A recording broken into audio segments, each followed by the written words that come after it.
गोजोन हामलायनायजों लोगोसे नोंथांमोनखौ गोदान खौराङाव बरायबाय। अन्नानै नोंथांमोना बे रादाबखौ जोबजासे नायलां। लोगोसे भिडिअखौ लाइक, कमेन्ट, शेयार आरो चेनेलाव गोदानै फैदोंब्ला साबस्क्राइब खालामनो गुरै खावलायबाय। दानिया फैदो लोगोफोर रादाबखौ मिथिलांनि। दुखुनांथाव खौरां, चिराङाव बर' लाइमोननि जिउ खहा। फिन आरोबाव NLFBनि सानै सोद्रोमाखौ पुलिसआ एनकाउन्टार खालामदों। थांनाय हरनि 1 रिंगासोआव चिरां पुलिस आरो दुथां सुबुंफोरनि गेजेराव गुलि गावलायनानै जायगायावनो सानै दुथां सुबुंनि जिउ खहा। एनकाउन्टार खालामजानाय सासे दुथां सुबुंखौ बारग' NLFBनि सोद्रोमा महन्त नार्जारी होनना सिनायथि मोननाय जादों। नाथाय गावथारजानाय गुबुन सासे दुथां सुबुंखौ दासिम सिनायथिनाय जाथ'वाखै। बे जाथाया जादों चिरां जिल्लानि रुनिकाटा थानानि सिङाव थानाय खुंग्रिं सिदाबारि होननाय मोनसे जायगायाव। चिरां जिल्लानि लेङाइ पुलिस बिबानगिरि प्रकाश मेडियाबो आखायाव गुलि नांजाना जोखोम जानायनि खौरां मोन्दों। आसामाव रायजो जानाय कछारी फोलेरनि सर्निया कछारी हारिनो आसाम सोरखारा ST गनायथि होबाय। मख'नो गोनांदि थांनाय 2 एप्रिलनि आसाम केबिनेट मिटिंआव सर्नियाफोरखौ सर्निया कछारी महरै भारतारि संबिजिरनि जनजाति फारिलाइयाव सोफानायनि गनायथि होबाय। सर्निया कछारीफोरनि गोबाव समनि ST दाबिखौ लाना सर्निया कछारी माहारि आफादफोरा दाबि खालामबाय थादोंमोन। दायो मोगथां महर मोनबाय होनना खौरां मेलनि गेजेरजों सर्निया कछारी फरायसा आफादा मिथिहोयो। लोगोसे बिथांमोनहा आसाम सोरखारखौ साबायखर बावहरदों। थांनाय मोनानि 12 रिंगासोआव चिरां जिल्लानि थालिगाव किसान बाजार खामारपारायाव सिनाय मोनै डाकातिफोरा 20 बोसोरनि राजा बर' मुंनि सेंग्राखौ गावथारना गालाङो। गामियाव सासे सुबुंनाव डाकाति हाबदोंमोन, नाथाय जाफुङाखिसै। डाकाति खालामनो फैनायफ्रा खारलांनो गोनां जायो। बिगुमैनाव डाकाति खालामजानाय खौरांखौ मोननाय लोगो लोगो 20 बोसोरनि बिबोनां राजा बर'आ बिगुमैनि न'आव फैबाय थानायावनो डाकाति खालामग्राफोरजों लोगो मोनलायो आरो राजा बर'खौ डाकाति खालामग्राफ्रा गावथारलाङो होनना खौरां मोनो। हादराव मुवा बेसादनि बेसेना अर जोंबाय। पेट्रल डिजेलनि बेसेना सानफा एफा बांगासिनो।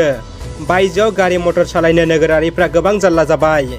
रोगाथायनि गुबै लामा पेट्रल डिजेल बांबाथाय गासै मुवा बेसादनि बेसेनानो बाङो आरो बेयो रोखा। दिनैबो पेट्रल डिजेलनि बेसेना 70 फैसा बांदों। मख'नो गोनांदि पेट्रल डिजेलनि बेसेन बांनाया साधारन नोगोरारिफोरखौ जिंगायाव खोख्लैदों। मैया 4 एप्रिल खालाराव मोनानि 11 रिंगासोआव गेजेर खामारपारा गामिनि थागिबि मनरन्जन नार्जारी न'खराव सिखाव डाकातफोर हाबदोंमोन। सिखाव हाबनाय खौरांखौ मनरन्जननि बिसिया फंबाय राजा बर'नो फनाव खोन्थाहरनायलाय राजा बर'आ बिगुमै मनरन्जननि न'खरसिम होसोबोयो। बेयावनो लामायाव डाकातफोरजों मोगा मोगि जानानै हमथाना लाखिनो नागिरनायावनो डाकातनि गुलियाव राजा बर'आ जिउ गोमानाङो।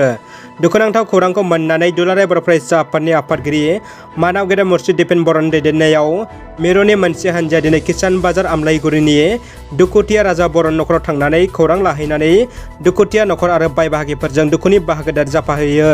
राजा बर'नि दायनिगिरिखौ गोख्रै हमनानै साजा होनाय, राजा बर'नि सायाव थार बिजिरनाय नागिरनानै खहा जानाय दुखुथिया न'खरनो सरकारा अनसुंथाइ होनाय आरो गले गले बेबायदि दुखुनांथाव जाथाया जाबाय थानायखौ सरकारा गोख्रै होबथानांगौनि थाखाय चिरां जिल्ला एबसुआ गाबोन 6 एप्रिलाव काजलगावआव धरना हाबाफारि लागोन आरो बे धरनायाव बयखौबो बाहागो लानो खावलायहरदों।